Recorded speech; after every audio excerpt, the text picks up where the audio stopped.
I see the please stand by screen. I don't hear the music with it, but I see that. Okay.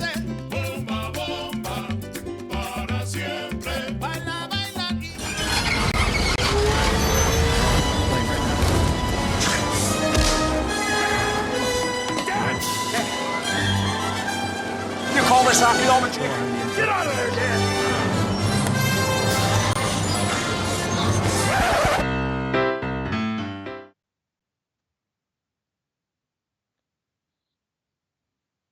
Oh, hang on. Switch to camera two. Perfect. All right, so we should be both live, and you should be coming through too, in terms of like both our audio should be going through. Great. Yeah, I'm not sure if you're watching like the Facebook feed. So I am indeed. No, it looks really good. No, it looks really good. Oh, thank God. Yeah. All right. Well, welcome back, everyone. Welcome back to Twitch, YouTube, and Facebook. That's right. Hold on a second. I've got to. Okay. So I got to mute my Facebook side. Anyway, hey, welcome everybody. So Richie and I are continuing to do this show, and you call this Archaeology show, even though we are both in self-isolation. Well, mostly. I mean, I'm not sure about you. I mean, I guess my mom told me today not to like leave the house for anything, but I have been trying to support my local businesses. Not sure about you. So we actually ordered from Squeeze In, a local breakfast place, yesterday, and they delivered it for. We didn't get it in time to really get a solid breakfast in the morning, but they delivered it around 11:30, and we just had a late brunch thing, and it was great. Oh, really? Yep. Wow. Because I'm doing. Yeah. What I did, because I've got a lot. I don't want to be stuck inside the whole time, so I've just been biking in my local businesses. So I went to a coffee bar a few times this week. And then I went to my favorite barbecue place. Yeah, I'm just trying to. I have so much to do inside the house here, and I've got a Peloton behind me, so I'm not worried about exercise. I think I told this to somebody the other day. I feel like my workflow hasn't really changed much because I'm totally online to begin with everything I do, and I've been editing a lot of videos. In fact, I finished. My wife and I have a new video series. It's called Roadster Adventures. Yeah. Well, a video came out this morning that I actually finished yesterday. I had worked on it all week, but I just tidied it up yesterday. But then next Sunday's video is already nearly done. Like I cut the whole thing together today, and I just need to put some narration on it now. So. So now I've got time to do that, and it's actually cool because I'm taking some video that I didn't know if I was going to be able to do anything with. Like we recorded a ton of drone video from the first time I really flew my new Mavic Mini at Thanksgiving on the Oregon coast last November. Yeah, and I'd never done anything with it. So that's what next week's video is going to be. It's really just going to be a scenery shot, 6 minutes of scenery on the Oregon coast with us driving on the beach and doing different things, set to some nice music with a little bit of narration that I got to record right after we're done with this show, and then get that scheduled for next week. But man, I've got like 9 episodes worth of video, and I might just be releasing 2 a week on that if I can get them edited in time. I want to get caught up. I don't like to be like 2 months behind with the stuff that we're actually doing. And in this isolation period, I want to go up and visit some old Nevada ghost towns. Not like state parks and hiking trails where everybody are, but there's lists and lists of ghost towns, and there's directions on how to get to them. And I want to go to them and do some filming and maybe do some narration on some of the what am I saying? I don't even know. Some of the extra stuff, some of the history of it that's out there, and then get those out. But I don't want to be so far behind on our videos. Oh, well, my God, I'm like, I'm well ahead now. Like, theoretically, I should have enough videos now for once a week, at least through July. Yeah. There you go. Because on the way down to where we were working in Ridgecrest, I shot some videos before I realized how serious this all was. Nice. And the only reason I go biking, by the way, is because it takes a while to render a video. So it's like, well, my computer's locked up for a while. Might as well just go out. Right. Yeah, I mean, there are some people that shouldn't do stuff like that. If they're coming back to family members and individual family members are going out to do different things, if you happen to do something where, especially if you're interacting with an employee at a business or something, and you bring this virus back, but you live by yourself, and you have you have some elderly family members, but they live in the Bay Area. It's not like you're seeing them every day. And more importantly, I'm only. But people, Oh, go ahead. yeah. I was just saying people that do come home to family members when they're out doing these sorts of things, or they're out with family members, and then the different family members are going out and doing different things. That's where the danger really lies, in spreading this around. Because you might feel healthy now and be like, oh, I don't feel anything, but you're passing along, and you're not going to see the symptoms for another 10 to 14 days. I know. So. Well, the thing is, I've been going out. Like, I only went to coffee bar and this barbecue place, like I said. But more importantly, when I go outside, I usually just bike around. Right. Yeah. Just like, I'm waiting for my computer to go. So yeah, hopefully, well, like I said. Yeah, because for you, I mean, that's actually not that bad. So, Amy says on Facebook here that I was getting a really bad echo, but I think it's because I had my audio up on my Facebook page here. But hopefully the echo is gone now, because I can't hear myself speaking, and I don't know, Richie, you can hear me, but hopefully there's no echo. So. No, it just sounds like the podcast. Okay, good. Yeah. Well, hey, I want to show you something. And I actually just broke one, so it's good that I did 3 of them. But Richie and I both have GoPro cameras. I used this GoPro Hero 8 back behind me here. And let me pull out my other one real quick. Oh yeah, you did get 2, didn't you? I've got 2 now. Yeah, I've got 2 now. So I've got this GoPro Hero 8 right here, and it's showing it blurred out because I got to put it in front of my head. But anyway, you can't see it. But the GoPro Hero 8 has these little legs on the bottom of it. Let me see if I can get that to show up clearly at all. So it's got that. Well, Richie found this design on Thingiverse, which is a 3D printing design website, and it's basically for these little things that. Let me try to get it in front of my head, because then it'll resolve.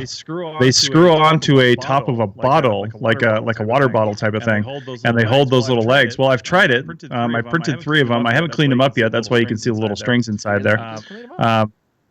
Well, I mean, not really. No, I mean, you really should kind of just sand them down with some light grit sandpaper, just to kind of smooth them out a little bit. But it screws on really nicely. Whoever did the threads inside did a really good job. The only problem is, and as I was taking these 3 upstairs to show you, because Richie hasn't even seen these yet, I actually broke one of the tabs off of this one because I squeezed it with nothing in there. Now, 2 things.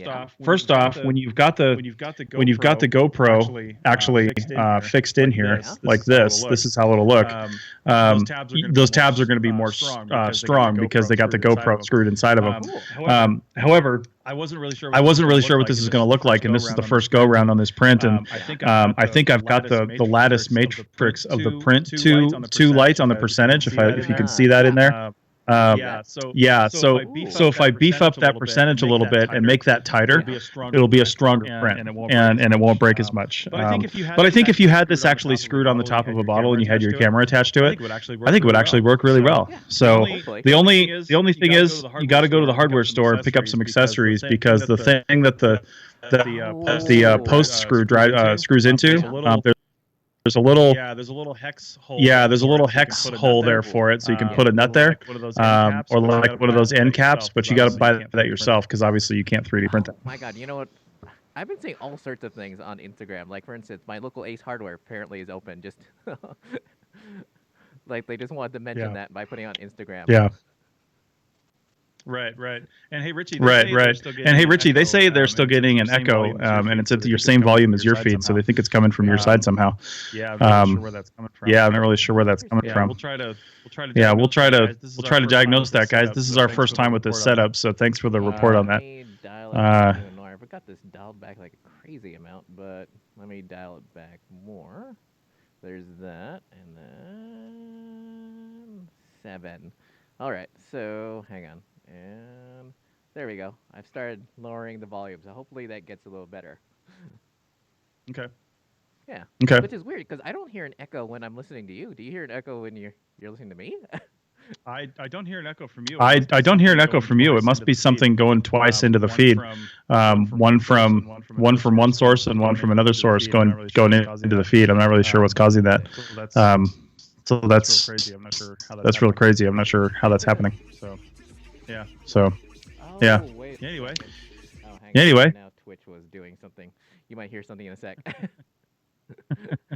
Yeah. Sorry. Unlike Facebook and YouTube, I'm not.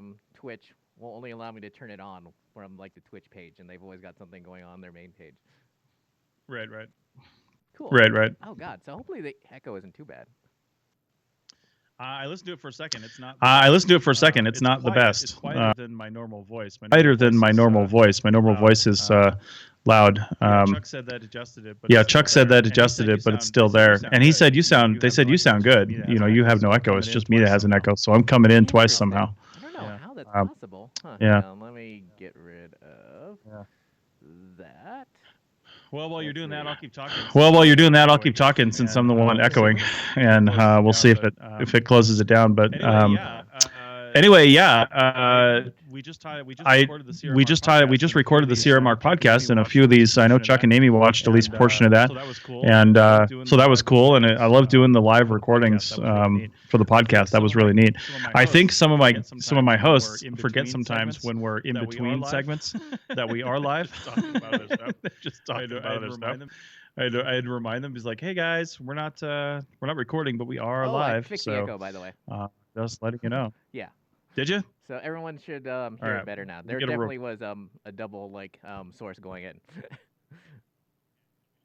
Okay, so we should get a report from Chuck and Amy soon here to see if that did fix it, and then while they're doing that, Richie can write down in his notes how to fix this for next time, so we don't do it. Is like, God, there's like got so many sources going into my audio mixer when I'm looking at OBS because it's got that whole big list that like the source you were coming in from is at the bottom, and I had one I was looking at one at the top. Oh, okay. Right. It's interesting. It's interesting. All right. I'm not sure about you. I mean, obviously you're still working, but I've been like working on like improving like a lot of things, at least as much as I can. So the video, which I just sent you a link to, it's not live yet. It won't be live till Wednesday because I want to make sure there's nothing in there that we can't have because our contractor might have objections. But the thing is, my God, I literally found the limits of my computer and DaVinci Resolve. I had 12 total timelines going, tracks going. So 6 video tracks and 6 audio tracks. And when I rendered it, my computer was literally like practically melting. Like the fan was on the whole time, which never, ever, ever happens.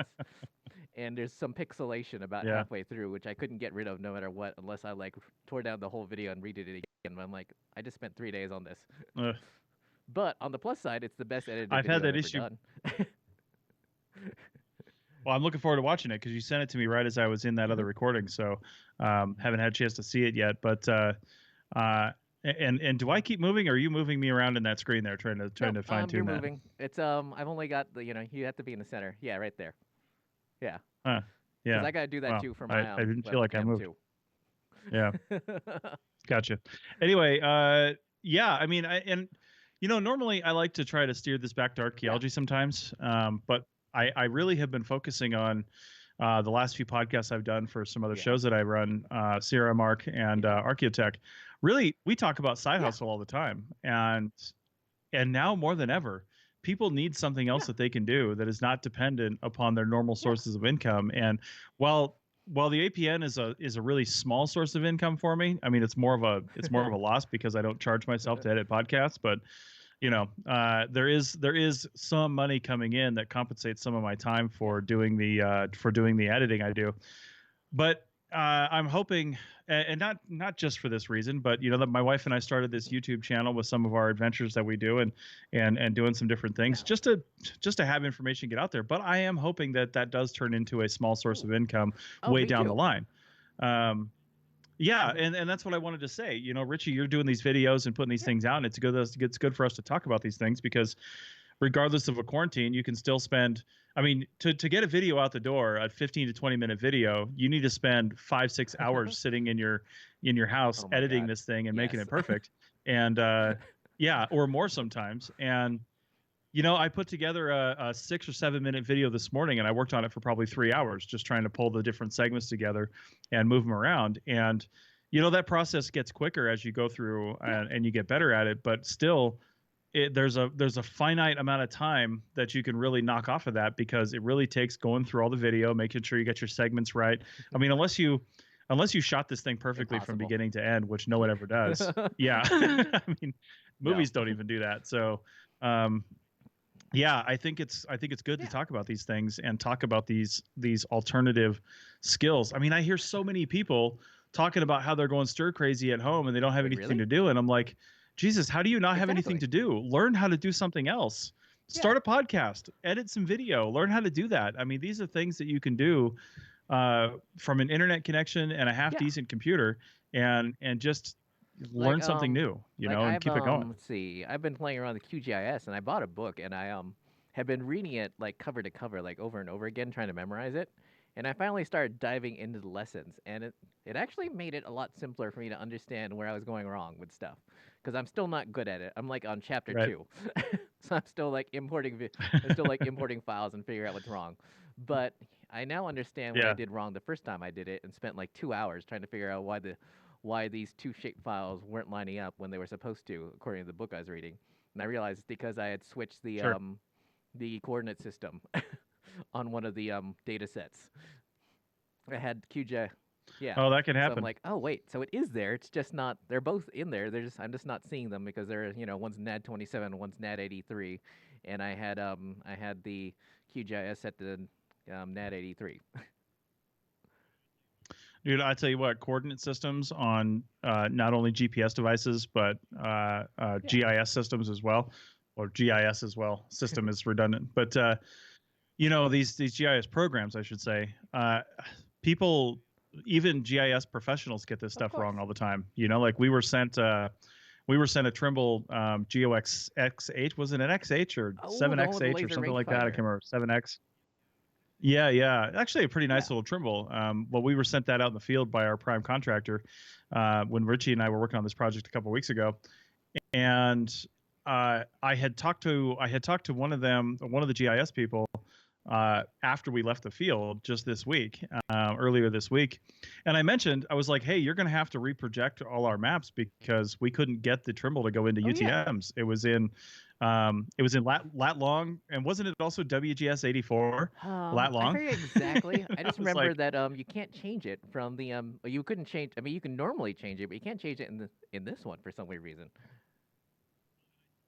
Well, and I told him that, and she's like, yeah, we've been having that problem with this, and none of us can figure it out. And I was like, seriously? huh.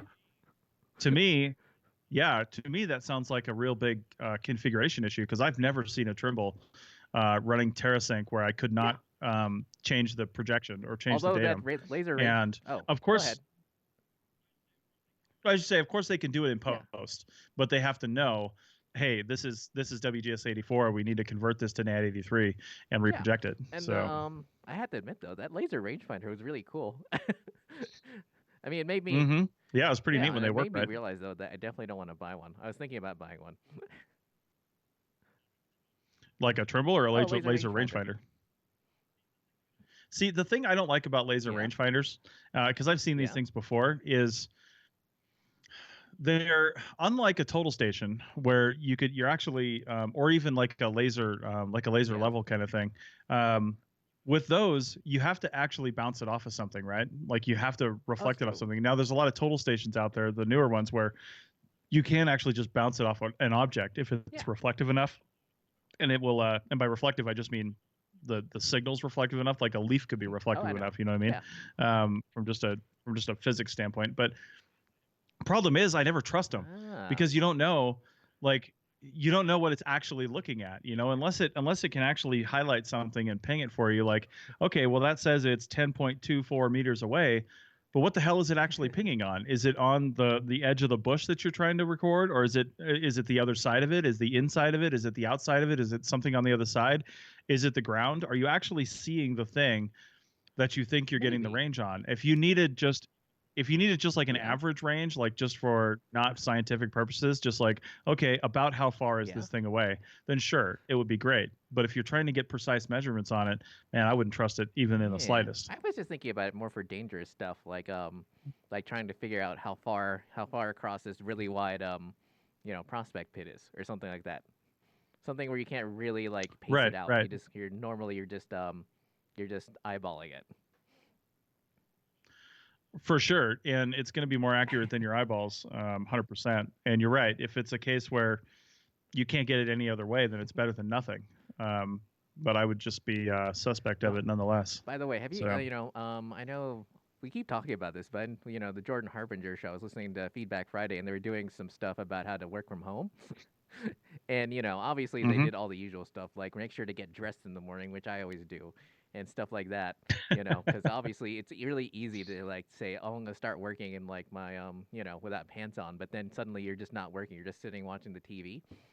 But the thing is that they were pointing out, like, now is the time for companies to wrap their head around things like Slack or Microsoft Teams or something like that. And I was thinking this morning, yeah. how many CRM archaeology companies, instead of doing that, are just sending those 50,000 long email chains, and like there are 8 people who don't need to see this email, but they keep sending it to all. My God. Yes. My Civil Air Patrol squadron's that way. Luckily, I don't belong to an archaeology company that's doing that, but well, I am a little bit. Our prime contractor's kind of I doing that a know. little bit, but mostly it's Civil Air Patrol for me, and God, I see that stuff all the time. But I got to dispute one thing that Yeah. you heard on there, and Yeah. that you just said. I've been working from when I first started my company, I worked from home for Yeah. probably 5 years before I joined the Reno Collective and had an office space. And I did like going to the office space, but not because it helps Yeah. me focus necessarily. Like I work all the time. I work in the Yeah. morning when I wake up, and then I go to the office and I work all day in the office, and then I come home and I'm Yeah. working at home, right? So having that space does not help compartmentalize my work-life balance. Because I don't feel like the work I do, I need a balance. I like what I do. I'm not avoiding anything else. We have no kids. My wife doesn't seem to care. I mean, I'll sit and work on the couch while we watch some Yeah. garbage TV show. She's happy, so it doesn't really matter. So as far as that goes, like I'm wearing sweatpants right now. Are ya? Like, and I have done official meetings this week with my clients where I've got my polo shirt on. I don't have it on today right now because I just literally threw everything in the laundry. But I have my Yeah. polo shirt on, and I've got sweatpants on the bottom. Like it doesn't change my attitude towards work because I work all the time. So I'm like, well, if I don't have to put jeans on and go to the office, then screw it. I'm going to be comfortable all day long. God, was it? No, I think it was the last episode of CRM Arc I was listening to, where some I forget, was it Heather was mentioning that some people just aren't self motivated. Well, you're right, and some people are that way, and if they're not used to working from home and they equate, it's like the Mister Yeah. Rogers theory, right? Like he gets home and changes from one sweater into another sweater because that's his home sweater, and is from his comfy shoes to his loafers, right? Well, a lot of people are like that. The minute what was that the show that on TV, the Goldbergs or Oh. something, where the dad would come home and like take his pants off in the entryway, just because he's off work, so pants off. And I understand that a lot of people are like that aren't used to working from home, and if you equate a certain clothing type with your attitude towards work, then 100% understand that. If it helps you to get dressed in the morning so you can get ready for work mentally, then you absolutely should. Although it also depends on how much you like work, because literally sometimes I'll just get up and like fire out the computer without even thinking about it before I even have breakfast, and just like start working. I mean, that's how I was with the video. Oh, that's every day. Yeah, that's Yeah. every day for me, man. Because usually I'll wake up around 5:30, and although today I slept in, it's my one day of the week to sleep in, but we stayed up late too, so I usually get about the same amount of sleep. But no, I usually wake up around 5:30, and I don't eat breakfast. If I eat breakfast, it's because my wife went down and made something and brought it up to me or something, and we had breakfast together. But that's not going to be until 8:30, 9 o'clock. So I'll usually go just drinking coffee in the morning and not really eat anything, and I get my best work done in the morning. Uh, Yeah. I could be garbage the rest of the day after like 1 o'clock, but I will do amazing work from 5:30 to 8, 9 o'clock in the morning, just because I'm hyper focused. Nobody else is awake. I'm not answering Yeah. any emails, not getting any phone calls, just like Oh, cranking one it thing I out. can say So from experience, because I've been, my tummy's been very angry with me lately, is you should definitely eat dinner at the same time. You shouldn't eat dinner right before you go to bed. Otherwise, you're gonna have issues down the road. Because literally, I'd be editing these videos till like 4 a.m. in the morning, and then forgetting to eat, and suddenly I'd eat at 3 a.m. in the morning my dinner, and then go to bed. And I learned that's very bad for you. Oh shoot! I think your call just cut out. Uh oh. Oh shoot! Hang on. Oh. Oh, interesting. Huh. Alrighty. Well, Chris has disappeared for a second, so I'm gonna keep talking. Let me see if he's calling, because according to this, he's still working.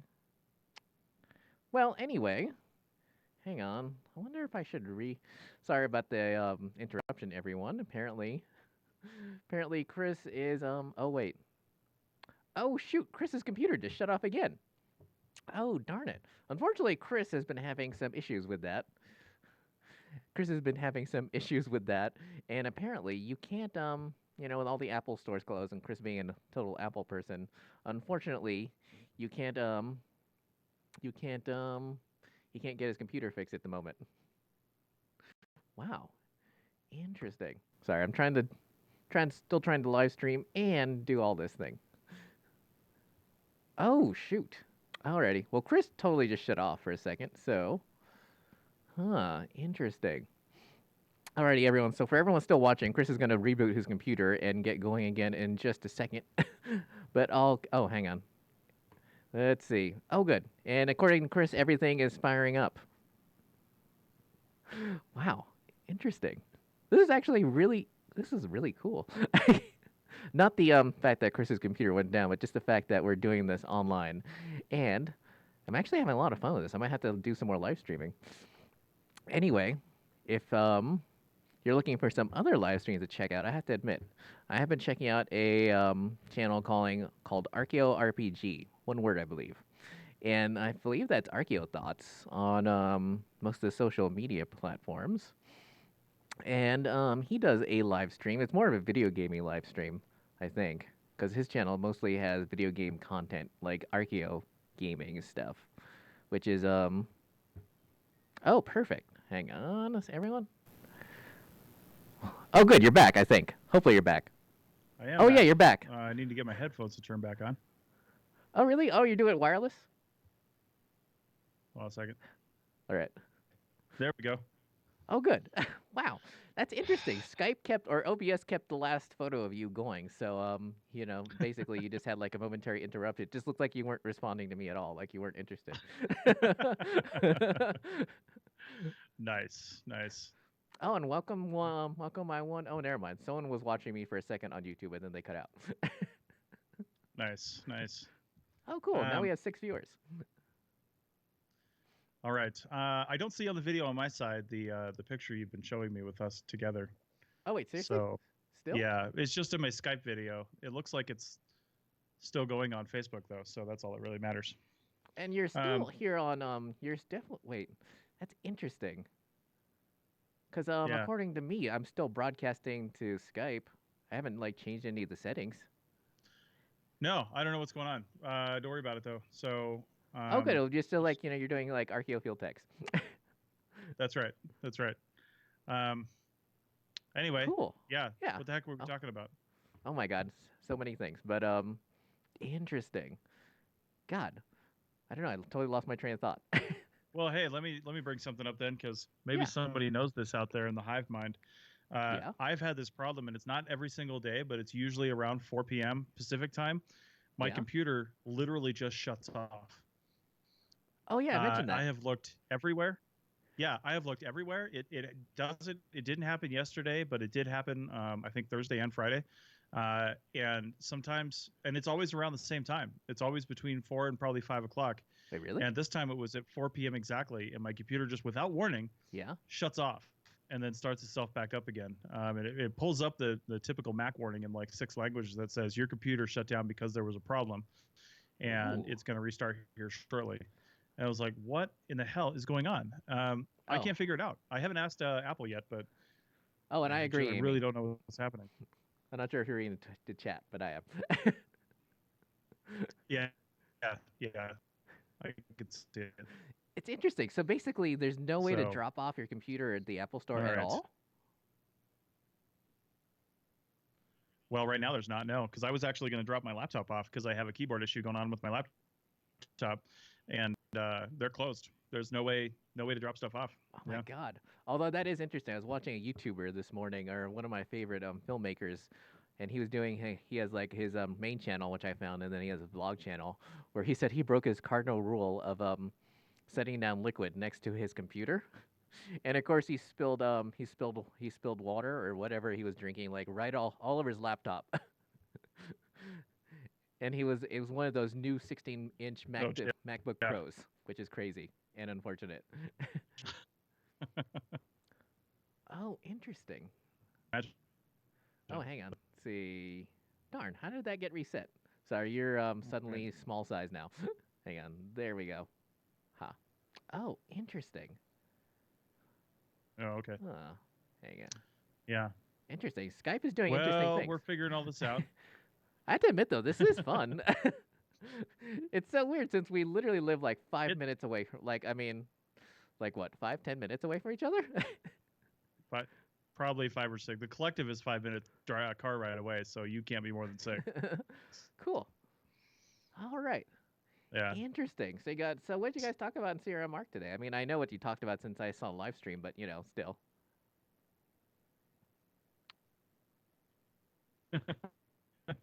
Yeah, we basically talked about well, the intention of the discussion was working through the current recession that we're in. Because if you don't, I mean, it's not until you have what do they say? The two quarters with negative growth, I think, from a country point. So it won't be a recession until June, the end of June. But either way, we're almost definitely going to be in one. Even though I think the economy is going to just spring back to life, but I just don't know if I buy that or not. What I remember, I'm not sure if. But either way. Oh, you were saying? Uh-oh. Well, I would say what we were talking about, is the it looks like I have sketchy audio. I know it's unfortunately it was on my end for a second, but according to this, I'm green again. Yeah. Unfortunately, okay. I didn't want to go to the hardware store to get, because obviously I could just plug it straight into my router, but so basically I'm doing it over Wi-Fi. Cool. Yeah. Well, anyway, basically we were talking about working through the recession from a company and field tech and just employee standpoint, and how this is going to look for the rest of our field season. Because unlike a lot of businesses, most archaeology is season based, and just because of weather and things like that. And I'll tell you what, if they keep pushing off a bunch of stuff, and they push back a bunch of timelines, even if everybody goes back to work in, say, June, there's a lot of things we're not going to be able to do. And I think there's a lot of people that are going to, especially new field technicians. If this is your first season in archaeology, or first or second season, you might be like, screw this place. I'm going to go find something else to do, because this is highly unstable. And if something like this happens again, you're not going to be able to live through it. So I'm just, work through it, I should say. I'm not sure if, obviously you and I worked through, what was it? Basically the recession didn't seem like it was felt, at least in CRM, until years after it was over, just because of the lag time and all the contracts that were still signed. I'm not sure if that's still going to be the same case now, or something else. Yeah, I mean, I don't know. I really don't know. So it's a crazy time. Man, you're telling me. I was thinking, man, I remember you joking around about me not getting my getting rid of my storage unit, but now that I'm thinking about it, I'm definitely glad I didn't, because it's like, man, maybe I might have to sleep on my mom's couch at the rate I'm going. Right. Because this was on track to be a crazy good field season for me, and then suddenly all this happened. Right. Ah. Yeah, it's crazy. It was also interesting. Was that Sonia on the podcast? Because I don't think I've heard her in forever. Yeah. No, Sonia's been crazy busy, which is why it was great, but also unfortunate that she's on the podcast, because is great because she now has time. But unfortunate because her work is of course falling off just like everybody else's has. So, yeah. Interesting. Is she into? So that's even though she's in Utah. Yeah, totally. So, Amy on our chat here says she's new, but sticking with it. She has work next week and was just hired by another company. So that's good, Amy. Yeah. But I think you were around for the Sierra Mark podcast recording. And one thing Heather was talking about was making sure your company has a lot of good practices around not helping spread this virus, because that's the biggest thing. Yeah. You're going to be working with a bunch of young people that probably think they're super healthy, but they could be carriers, could be passing it around. Somebody, especially when you're as a new CRM mark, the one thing you got to remember is it's just like flying or going on vacation. When you go to a new project or a new project area, there are germs and bugs in that area just from regular flu and colds that people sometimes tend to get just because they're with a whole bunch of new people, right? Yeah. So this one's no different. And if you got the regular cold or flu during this time and you became a little bit immune system compromised, and then all of a sudden somebody's got coronavirus and they're passing that around, that's when it gets real serious. So got to make sure if the company's not, I'm not saying your company in particular, but if the company you're working for is not being super diligent, then you guys need to police each other. Yeah, although if you're monitoring, that might be handy since, you usually don't talk to anyone and the construction crew doesn't want to talk to you that much if they can help it. Because I remember, yeah, totally. Because I remember on the tree, well, I'm not going to say what it was, but the monitoring I was doing all last year, literally, I didn't have to come into contact with anyone for days at a time. I didn't want to. Right. Just because of, how far I had to stay, just to make sure I still had hearing at the end of it. Yeah, totally. So. Before I forget, we haven't talked since let's see, since I mentioned the last episode Picard. What'd you think of it? It was good. I really liked the way that they did that. It was I was a little skeptical, and I actually thought, well, I don't want to say much in case you haven't seen it, whoever's watching this, but let's just say it was well done, and I'm looking forward to a season 2 if they decide to have one. Oh, they definitely. At least I hope they will. You never know. I mean, Picard's pretty old. Patrick Stewart is pretty old. So. Oh my God! Guess how he's been spending this whole sequestering period. He's been reading Shakespeare sonnets on his Instagram. That's great. I need to join his Instagram. What is it? Just Patrick Stewart? Like Sir Patrick Stew, I think. Because I don't think you can fit the whole thing on there. I might be wrong. Yeah, right. Nice. That's awesome. Interesting. So, did you guys talk at all about what companies are actually doing in terms of trying to keep everything sanitary and safe? Yeah, just some of the examples that we have, like Heather's company and Sonia's company. They're wiping everything down. They're maintaining distancing. They're working on remote projects and making sure people follow certain protocols and procedures. And the biggest thing is putting procedures into place. Yeah. So they actually have something to follow. Yeah. That's important. To let people know that they're not in that alone. Their company is really thinking about it. Amy says she's surveying with one other person 30 meters apart next week. That's what Richie and I were doing on that project. We were like, hey, natural social distancing, 25 meter spacing. So. Oh, interesting. Oh, whoops, sorry, I haven't been keeping up. Oh, interesting. God, I'm getting my first Twitch comments ever. Hey, there you go. Oh, shoot. Unfortunately, Tony, I don't have... Well, I do have a Discord. I just haven't configured it properly. Oh, interesting. He says he has so many questions, but I don't know. So if you just keep typing in the comments, I'll probably see if I can answer some of them. Wow, interesting. That might be my first Twitch viewer ever. Nice. Hey, while you're looking at that, I will mention one thing. I was always, as this thing was ramping up, and I didn't know what the virus status was in the town that we were in, but and if anybody even had it, but we were in one of the hotbed states, California. Yeah. And California had just at the end of our project, done the total lockdown and the shelter-in-place order. And I'll tell you what, the only thing I was mildly worried about was at least one of our crew members. I know he was going out a little more often than other people were and trying to find places. And I'm like, yeah, that's cool for you, but what are you bringing back to the truck? Because we might have spacing in the field, but we're all sitting in the truck together for 10 minutes in the morning and 10 minutes in the afternoon. And Oof. not that I'm a germaphobe or I was really paranoid, but I don't know. I'm not an epidemiologist or that's not the right word. Yeah. Infectious disease doctor or something like that. Is like I don't know. Yeah. I know only what I'm seeing on TV about this, and better safe than sorry. So I'm like, okay, let's make sure everybody kind of does this normally in the work trucks, but I think it's a good practice for everybody to sit in the same locations every time. Yeah. And then I actually did wipe down the back seat and the front seat to the trucks every evening. Oh wait, so, really? Yeah, just to make sure, Oh, just good. with some alcohol wipes, just to make sure. Yeah. But if everybody sits in the same spot, then chances are they're only going to infect themselves anyway. So, Well, I'm not sure of what you did with your Airbnb, but first thing I did when I got to my motel, I didn't even put my stuff in my room. I actually brought some disinfecting wipes from home and just wiped everything down as much as I could. And the nice, freaky part nice. is that at one point we came back to the motel, Yeah. and they had a special sign up that said that they were disinfecting the room, and I was like, wow, because they normally don't do that at all, or at least I've never seen it before. Right. That's interesting. God, Skype keeps Yeah. moving you around, and like interesting. Well, I'm not moving around, and the weird thing is, it looks like you're sending me my image back to me, because I'm not seeing the background, the image with both of us in Oh wait, it really? right now anymore. Interesting. Maybe it's the way Yeah.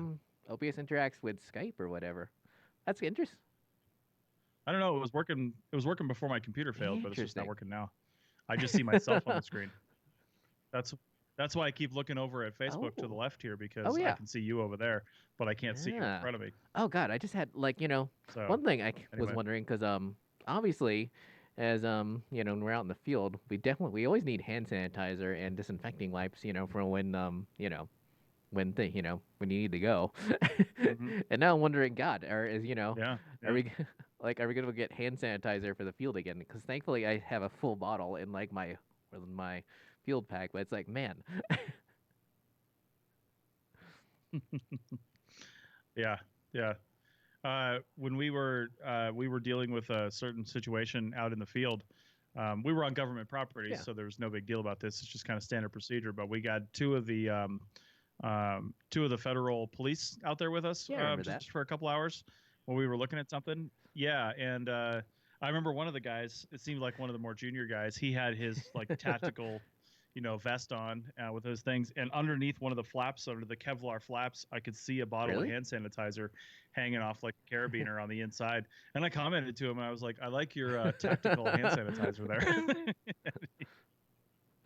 I don't know if he thought that was funny Oh at all. God, I'm not sure about other parts of the country, but one thing that's interesting is the fact that I forget which brewer. I want to say it's the Depot or someone who makes beer here in town hmm has basically like released their first batch of hand sanitizer. They've literally turned their brewing operation over to just making hand sanitizer.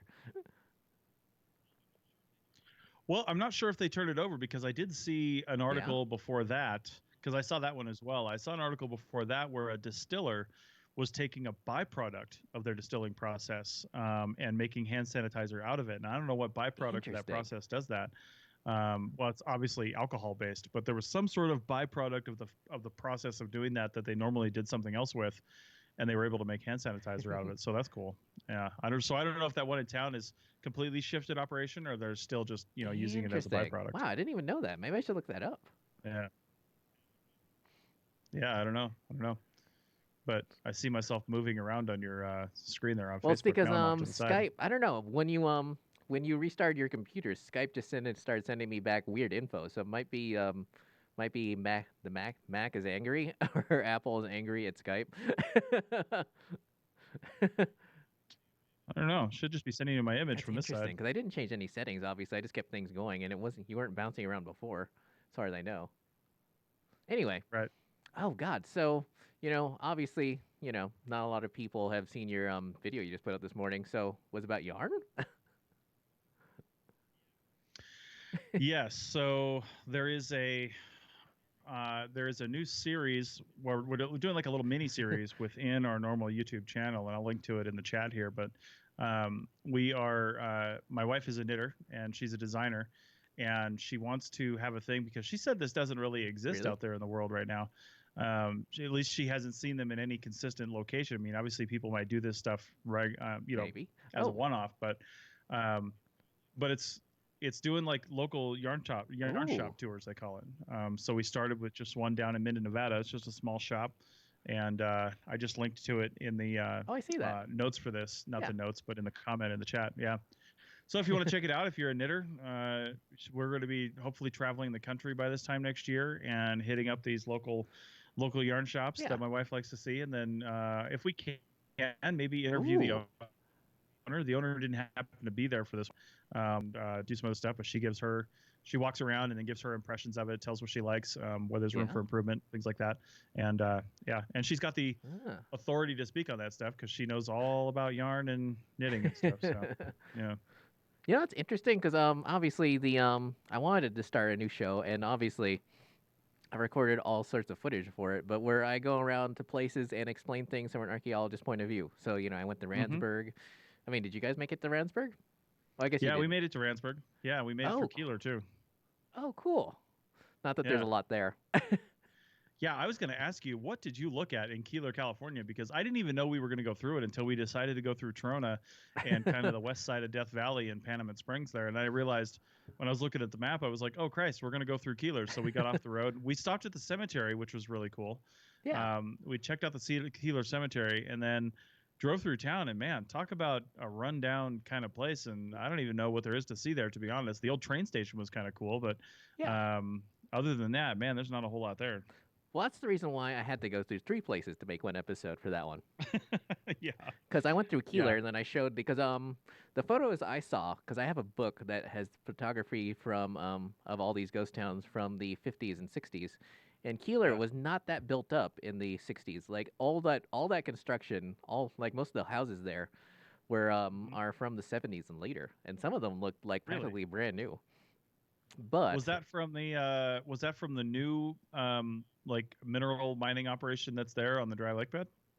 I think it's just because when I was going around town, there were actually people out, and they all looked like retirees because you can buy Oh. land there. I think you can buy like land there for like $25,000. So I think if you're like if you're a retiree who's like trying to be cheap, and build your dream house, that's I mean, it's not a great place to build something, but it's something. Well, it's probably super cheap. It's not that far from Highway 395 No. in Lone Pine in California there, Yeah. and honestly, if you did not need to rely on things like phone service and reliable internet, you're not that far from Bishop either. No. And you could run in and get some groceries every once in a while, and then you're just on the edge of Yeah. you're between Death Valley and Mount Whitney. I mean, there's worse places to be. And the interesting part is that if you kept going up that road towards Lone Pine, there's a town called Swansea or Swansea, and that's what I actually looked at Uh-huh. because even though the place was buried in 1874, there was a surprising amount of stuff left there. So I just like walked around and talked about it from an archaeologist point of view, like here's some of the instead of doing the usual, because I've been watching lots of videos that are like the series I wanted to do, where it's just like, well, here's a thing and it's cool, and I don't know what it is. Like so often I hear I don't know what this is, but it's cool. So I just wanted to do something where I actually Right. explain stuff that like actually explain stuff. So my videos have like lots Yeah. of lots of photos I find online and stuff like that, just to show you what was going on. Hopefully it'll be more educational than a lot of the channels I've been trying to watch.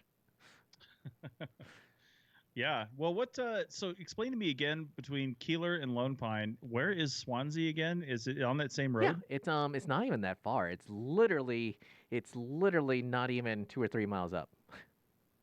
So how do you know how to find it? I didn't even see a sign that I was paying attention to, unless I just missed it. Oh, well, it's a long story, but I also could not find it. But then I had to stop by the side of the road to take care of some business. And while I was pissing into the sand dunes, I looked over and I saw this road sign that had been a historical marker that had been that you can't see from the road, but I could see it from where I was. And I'm like, "Oh, that must be it." So I drove back and found it. Right. So it was just like pure chance. Okay. And sir, Well, hey, yeah. I've got to interject real quick Yeah. because I just saw a news notification come over my phone here. Ooh. The White House just extended social distancing guidelines by another 30 days till April 30th. Seriously? we all knew that was going to happen. Oh my God. So, yeah. Whew. Anyway. Wow, that is super Anyway, depressing. keep on going. Oh yeah. I know. Unfortunately, if I had more time, but I really, really, really wanted to get home. I was kind of freaked out by how everything was shut down. But there's the town that Keeler was being supplied by. You know, there's a line. Well, I forget if it's the rail line or it was an overhead line from the mine of Cerro Gordo, mine and town, I guess. And I wanted to go see that, but that was definitely not going to happen because that was my original plan, was to get like whole bunches of places. But that, yeah. Right. Because Cerro Gordo is actually, I've seen a video of it done by one of those people. Look, this is like cool and it's there, but you know, it's what was it? It's like I think like the whole area, like everything, all the mining apparently got done in the 1870s. I don't know when Cerro Gordo closed down, but it closed down. They basically got all the silver, lead, and whatever else they're getting out of it. Like basically by the turn of the 20th century, it was like dead. Wow. Yeah. That's crazy. And the crazy part is that apparently there was like there was either a rail line that went down to Keeler, and then there was apparently another rail line that went down to China Lake, because apparently that's where the workers lived. Oh, really? Jeez, all the way down there. Yeah. So China Lake, Keeler, well, we're all connected, and the rail line, the train station there. Guess where the terminus ended? On the other end. What was that? It ended in I want to say Carson City, either Carson City or Virginia City. Okay. Yeah. Crazy. Yes, I thought that was super cool. I mean, God. Well, Oh, go ahead. Well, I'd say let's tie this all together because you're talking about rail line ending in possibly Virginia City. Yeah. I literally on Friday just recorded a podcast with a BLM archaeologist and Ron Reno, who is a relatively famous local historian and archaeologist. Yeah. And he wrote the report for a BLM survey of the American Flat Mill before they tore it down in Virginia City, in the Virginia City area. Oh, when did they tear it down? They tore it down in the last 5 years or so. I think it was 2014 to 16 or so. I remember that. But they've got a really great website, and it's at allaroundnevada.com. And just look for the American Flat Mill, because they took so many pictures of this. This mill was only in existence in the 20s for about 4 years, and they put $5 million into designing it. And I didn't know anything about it, to be honest. But they put $5 million into designing it, and it was this marvel of architecture. And up until 5 years ago, it was still largely intact, all the concrete superstructure and everything. And it was just amazing. And at allaroundnevada.com, they have a fantastic photogrammetrical 3D virtual reality panorama that you can even use with your Google Cardboard if you have one. And I left mine at the office, but I want to check it out. But you can just click around and see this fantastic mill and the really colorful graffiti that people have been doing on it for the last like 30, 40 years. And it is just fantastic. Wow. And Richie put a link to that website in the notes here, so check that out. But man, such a well done job. And I had to tell those guys, I was like, listen, I am largely unimpressed by museums. Yeah. And they just don't do a great job about putting you in the situation, right? But that website and some of the material they've got on there is just a really, really, really well done. Ooh. And the simple fact that this thing is gone now, they had to level it because people were getting killed by climbing up on the structure, going down into mine shafts, and doing different things. I mean, that place was huge. And they were just getting hurt. Oh, it was enormous. Yeah, it's absolutely enormous. And it's just such a cool place, though, and a really good representation. And honestly, the reason they did the podcast is she reached out to me. And oh, really? And yeah, because the BLM had part of their public outreach strategy was they had to do a podcast. It was like literally in their mandate that they had to do a podcast. Oh, really? So they reached out to me because Brian Hockett, the state BLM archaeologist, knows I do podcasts, and he gave him my name. And they said, hey, we want to do a podcast. How much will that cost? And I was like, well, if you just let me interview you for one of my shows, it'll cost you nothing. Cool. And we'll get an interview. Wow. And so I'm going to release that next Saturday on the Archaeology Show podcast. Really? And it was really cool. It was really cool. So, it was pretty neat. Wow. And I have heard Ron Reno's name and seen his name written down so many times. I've never got a chance to talk to him. Oh my God. So that was cool too. It's super. Oh my God, it's such a weird coincidence. It's a long story, but Yeah. I got my main laptop here. Hang on, that's actually in the photo. But I got my main laptop upgrade a little, and when they gave me my receipt, they apparently gave me all the receipts they had on their printer. And as I was going to throw them all out, the one that was on the top was a computer repair. Basically, a certain person named Ron Reno had his computer upgraded to Windows 10. I was thinking, how many Ron Renos are in Reno, I wonder? I don't think that many. How many people with the last name Marino live in Reno? That's crazy. Yeah. So, oh my God. So Oh, that is interesting. Something about Nevada must attract like people with last names, because I remember when I was doing the Ruby pipeline. Oh God, there was oh shoot, oh man, there was there was a town in eastern Nevada. Hang on, I gotta look this up. But this dude, like, his name rhymed with the town he was in. Hang on, I'm looking it up right now. It was oh shoot, darn, Ron Reno is such a good rhyme. Let's see. There was a crew near Wells, Nevada, and they were working near a town called. Hang on, I'm sorry, I'm like looking it up right now. Let's see. Mhm. Wilkins, no, has to have been south. God, man, I can't believe how far the Ruby went. But oh God, That was huge, man. yeah, and I remember his claim to fame was that he had the largest drum set west of the Mississippi. The largest drum set? Yeah.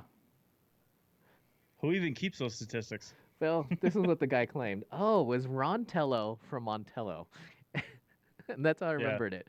And he had supposedly, yeah, like I said, supposedly had the largest drum set west of the Mississippi. Right, right. That was also, I don't know, Nice. how far you ventured into Winnemucca during the Ruby pipeline, but there was also a really good custom guitar shop there when we were working there, which was really, really, really crazy. I did not go to one of those. I only ever went to basically the Martin. I also learned something. If you inherit a lot of money, you shouldn't necessarily start your passion project or business, especially if you had no business experience. You should probably just invest it in passive income, because that guitar shop, that's literally what he did. He got a big inheritance from his parents or something, and then started up his guitar shop and immediately lost all his money. Jeez. Yeah, I'm like, wow, There you go. that is not a good idea. Yeah. In fact, if you're gonna Guess not. you're gonna do something with if you get a lot of money, you should do something like maybe get a house and like rent it out on Airbnb or something. Right, right. And don't forget to put lots of toilet paper, or Chris will give you 4 stars.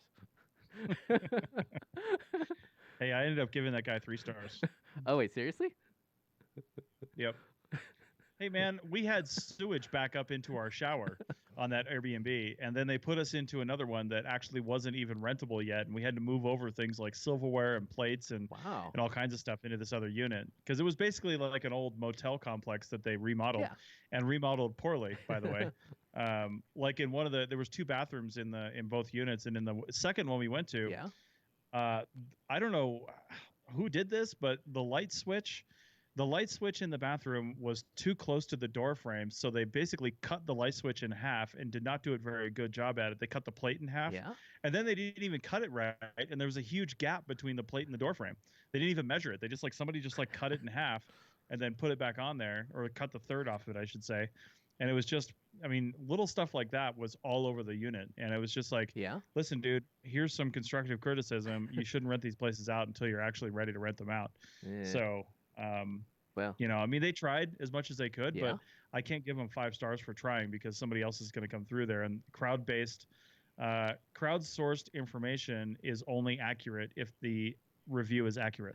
And I was Ah. like, I'm willing to stay there again, because it was a convenient location, the price was right, and I actually liked having a 2-bathroom, 1-bedroom place that was Yeah. relatively well appointed with some other stuff, and I'm like, I'll give it another shot again, and I'll give you 5 stars if you earn it. Ooh. But you only earned 3, so Ah. sorry. I have to admit, Yeah. when we went to the SCAs in San Diego, that was actually probably the nicest Airbnb. Wait, no. Well, I guess over the past year, I've stayed in some really nice Airbnbs in Mammoth. Yeah. Oh, I bet you have. Yeah. Some really nice ones. But yeah, that one in San Diego, last year was really nice. Yeah. I think the one we were going to stay at in Riverside, California Yeah. for the essays this year was going to be nice too. That was That was looking pretty good, but of course never got a chance to stay there. Still paid for it because we didn't get our money back. Yeah. But Oh, before I forget, did you ever get your refund? People might want to know that. for the SCA, Yeah. actually, I don't know. I applied for it, but it wasn't. I realized that the conference attendance. I don't think that was paid for on my credit card. I think it was WildNote that paid for that because I was going to go there for WildNote. Yeah. But I haven't looked at my card to see if money went back onto it or not. I actually can't even remember. So I'll have to take a look. It either went back on my card or their card, but I don't know when they're doing it either. I just applied for it like last week. Oh, right, because I just got my refund like last week, so that's why I was asking. Oh, nice. Yeah, I actually screwed it up too, and Really? complained online a little bit because I didn't see in their email that the transaction ID was like right there. So when you get to the little form to do the refund, I'm like, what the hell? I got to go find the receipt now and do all this stuff, and Yeah. I don't know. I just screwed it up because I wasn't paying attention. Eh. That was my fault. Eh. Oh. Yeah. God. Speaking of WildNote, did they ever fix the photo thing? In terms of being able to take more than a couple dozen photos. I mean, I'm not sure we should be talking about that in the air, but Well, we did have a debriefing about it. Actually, we had a lot of good things happened from our fieldwork in the last few weeks. So on Friday, Yeah. I had a debrief with a few of the developers and the owner, and so a lot of things were noted basically, and there were limits that we just didn't understand, like putting 40 photos into a single form and then trying to sync that over the cell network. Nobody thought that would be an issue because nobody had ever tried it before. So, I mean, they had tried it up to, I think their standard test for repeaters is up to 30 or 25 or 30, Yeah. which is honestly satisfying 95% of people's requirements. It's just we had one that was longer, and now they have to try to find a workaround for it. The bigger problem is Android. Oh, I know. Android having to the fact that Android hangs on to certain data when you update the system is a bad deal, and not Oh. all apps do that. And trying to figure out how to get Android to not do that, so you don't have to clear your data every time that you upgrade, is really the biggest job that WildNote has to figure out. But I don't know what the solution to that is. So, but it still works. You just a different procedure, you know. Well, it's also interesting. Are they ever going to come up with an offline mode? Like say not necessarily an offline mode, but like a most Google apps you can program them to like not pull data unless you're on Wi-Fi. Well, WildNote is an offline app because it only syncs if you tell it to sync. So, I mean, that's the whole point of it. So it will not sync data unless you push the sync button. It doesn't matter if you're on Wi-Fi or cell service or whatever. It simply won't sync until you tell it to sync. Oh, I know, but I meant, like a warning, like this will like take a lot of data. Because some apps I have do that. They'll like, like this is going to take a lot of your data. Do you really want to do this? And then I hit no. Well, that goes hand in hand with really something I've been asking for, which is when you do sync on WildNote, whether it's a sync project or sync all or a single form, it just puts a little syncing icon up there and tells you that it's syncing. What I would like to see is a progress bar that says the amount of data that you are syncing and the progress of that. Like it says, when you hit sync, it says, okay, you're syncing 200 megabytes. Here's the progress bar.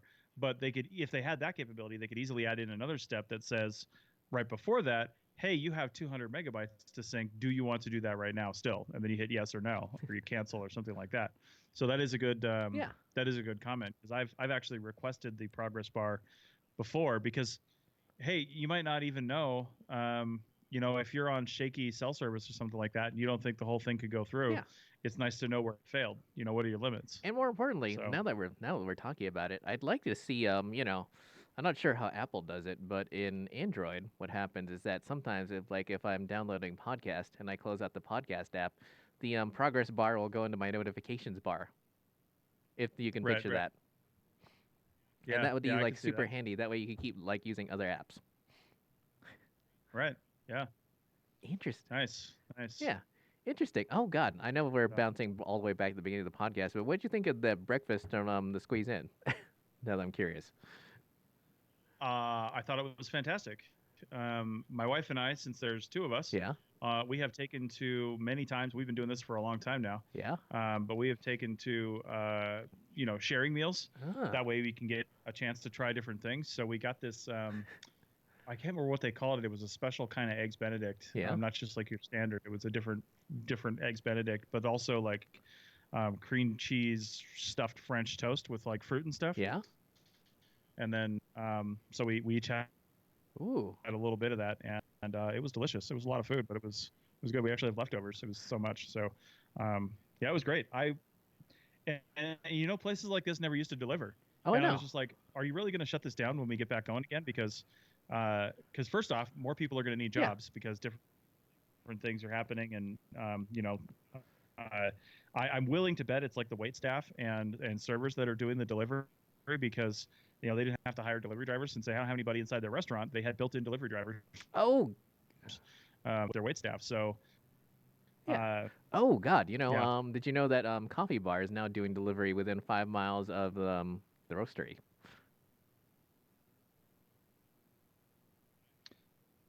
I should order right now then. I mean, I'm not sure I'm not sure what their hours are going to be, but whatever. I did not know they were doing delivery.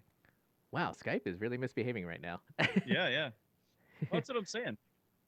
I know. I think it's we're over an hour on this. Oh, we so are. I think it's Yeah. probably Ooh. issues. Yeah.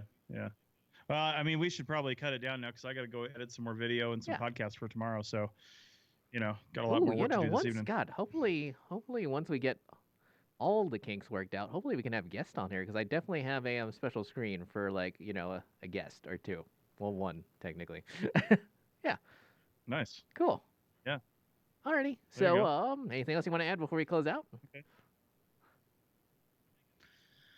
I think that's it. Yeah. Just thanks everybody who started watching this and who's watching this now. I think there's only 2 people in there. It might be you and me, but you know, either way, it's fun to do these, and I'm glad we came up with a good procedure for doing it, because it's taken us since basically December. I know. Oh my God. Yeah. It's taken a little while. Yeah. So anyway, so thanks for watching, everyone. Yep. And thank you, now, and yeah, we'll see you later. Yeah. And now, oh shoot! All right, so that was not the right ending. Hang on, let me just shut it off there.